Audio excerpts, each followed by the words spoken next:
이제 홈페이지 회원들도 어느 정도 모였으니 이번 명절 이벤트는 모든 회원들에게 문자 발송을 해서 확실하게 참여하도록 해야겠어. 최대한 감성을 자극하는 문구로 사랑하는 가족과 연인의 마음을 사로잡아야 해. 최대한 강렬하게. 완벽해. 오, 역시 반응이 바로 오네. 대박이야, 대박. 이게 뭐지? 과태료 처분 사전 통지서? 영리 목적의 광고성 정보 전송 제한 법률 위반에 따른 과태료 부과라고? 개인정보 수집 동의를 받은 회원들에게 합법적으로 보낸 문자인데 뭐가 문제라는 거지? 이번에 출시한 신제품은 회원들에게 지급한 포인트로 구매할 수 있는 이벤트로 기획해서 상품 정보와 함께 문자 광고를 대대적으로 해야겠어. 가만히 있자. 광고라는 문구를 맨 앞에 적고 원하는 광고 문구를 기재하면 끝! 이게 뭐야? 과태료 고지서? 광고성 정보 전송에 동의한 회원에게 광고임을 알리고 문자를 보냈는데 도대체 내가 뭘 잘못한 거지? 여러분, 앞서 살펴본 광고성 문자 발송 사례에서 뭐가 잘못되었는지 발견하셨나요? 잘 모르시겠다고요? 영리 목적의 광고성 정보 전송 방법에 대해 꼼꼼하게 체크하지 않아서 억울하게 과태료를 내게 되는 경우가 너무 많아서 안타까워요. 맞아요. 그래서 준비했습니다. 영리 목적의 광고성 정보 전송에 대한 모든 것을 알려드리겠습니다. 모님이 준비됐죠? 물론이죠. 자, 본격적인 강의에 들어가기 앞서 영리 목적의 광고성 정보를 전송하기 전에 반드시 생각해야 할 의무사항들을 꼼꼼히 체크하고 시작하도록 할게요. 광고를 전송하는 입장에서 기본적으로 생각해야 할 3가지 의무사항이 있습니다. 첫째, 고객의 사전 동의를 받았는가? 둘째, 광고 문구에 들어갈 표기사항을 철저히 준수하였는가?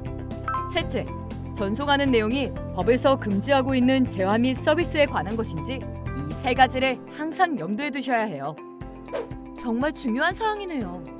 그럼 이용자 측면에서도 생각해야 할 사항이 있을까요? 좋은 질문이에요. 이용자 보호 측면에서 꼭 점검해야 할 4가지 체크리스트가 있는데요. 첫째, 이용자로부터 사전에 수신 동의를 받은 뒤 처리 결과를 통지하였는가?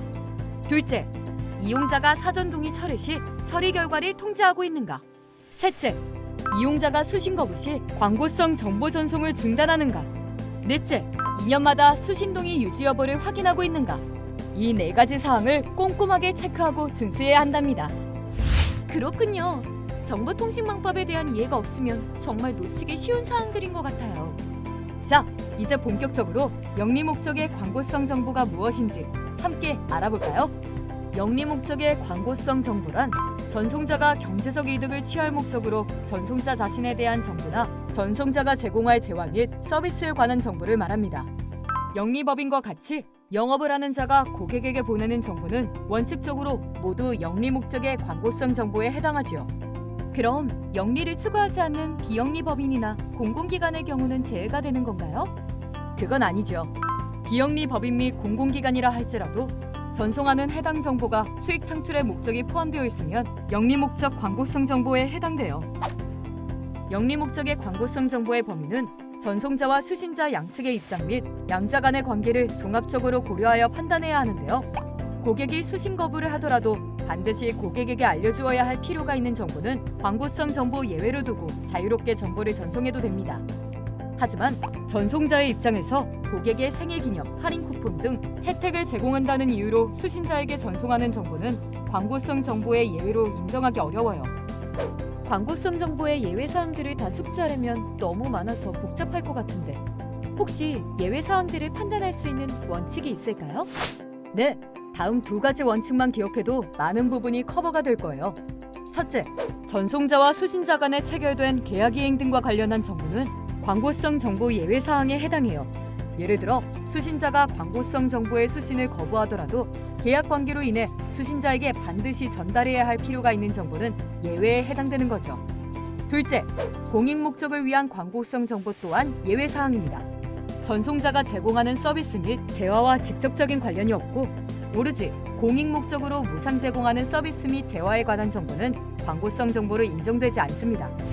다음은 정보통신망법에 명시하고 있는 스팸 규정에 대해 알아보도록 하겠습니다. 정보통신망법을 살펴보기 전에 먼저 법을 어길 경우 어떤 제재 조치가 이루어지는지 짚어보도록 할게요. 고객의 수신 거부를 회피하거나 사전 동의 철회를 방해하고, 더 나아가 수신자 연락처 자동 생성 등 고의적으로 법에 어기는 경우 형사처벌이 가해지는데요. 1년 이하의 징역 또는 1천만 원 이하의 벌금이 부과됩니다. 형사처벌 이외의 위반 사항에 대해서는 3천만 원 또는 1천만 원 이하의 과태료가 부과되는데요. 위반 횟수에 따라 다음과 같이 과태료가 세분화되어 있습니다. 모니카, 방금 설명해준 제재 조치의 근거가 되는 정보통신망법에 대해 어느 정도는 숙지해야 할 것 같은데요. 간단하게 요약해 줄 수 있을까요? 물론이죠. 제가 이렇게 한눈에 볼 수 있는 표로 정리해왔으니 빠르게 설명해 드릴게요. 제50조 제1항은 수신자의 사전 동의 없는 광고 전송을 금지한다는 가장 기본적인 규정입니다. 여기에는 수신 동의를 받지 않아도 되는 예외 조항 2개가 있는데 꼭 숙지해 주세요. 제50조 제2항은 수신 거부 및 수신 동의 철회 시 광고 전송을 금지한다는 규정이고요. 제50조 제3항은 야간 광고 전송 제한에 대한 규정인데 전자메일은 예외입니다. 제50조 제4항은 광고성 정보 전송 시 명시해야 하는 사항들에 대한 규정이고요. 제50조 제5항은 광고성 정보 전송 시 5가지 금지 사항에 대한 세부 조항들입니다. 제50조 제6항은 수신 거부 및 수신 동의 철회 시 비용 발생을 금지한다는 조항이고요. 제50조 제7항은 수신 동의 등 처리 결과를 통지해야 한다는 조항입니다. 수신자가 수신 동의 또는 수신 거부 후 14일 이내에 처리 결과를 알려야 하며, 이 경우는 광고, 전송자 명칭, 무료 수신 거부 등의 표기를 안 해도 됩니다. 제50조 제8항은 수신 동의 여부 확인에 대한 조항인데요. 2년마다 정기적으로 수신 동의 여부 확인 시 기재해야 하는 전송자 명칭, 수신 동의 날짜, 수신 동의의 유지 또는 철회 의사를 표시하는 방법 등 3가지 사항에 대해 꼭 숙지해 주세요. 각 조항들에 대한 세부적인 내용을 확인하기 원하시면 불법 스팸 대응 센터 홈페이지 고객광장 자료실의 안내서를 확인해 주시기 바랍니다. 여러분, 지금까지 들은 강의 내용을 잘 복습하시고 정보통신망법을 잘 숙지하여 영리성 목적의 광고성 정보를 전송할 때 불이익을 당하는 일이 없도록 하세요. 맞아요. 정보통신망법에 대한 사전 지식이 없어서 억울하게 불법 스팸을 발송하게 되는 일은 없어야겠죠? 다음 강의에서는 스팸 전송 위반 및 행정처분 절차와 사례에 대해 자세히 설명해 드리겠습니다.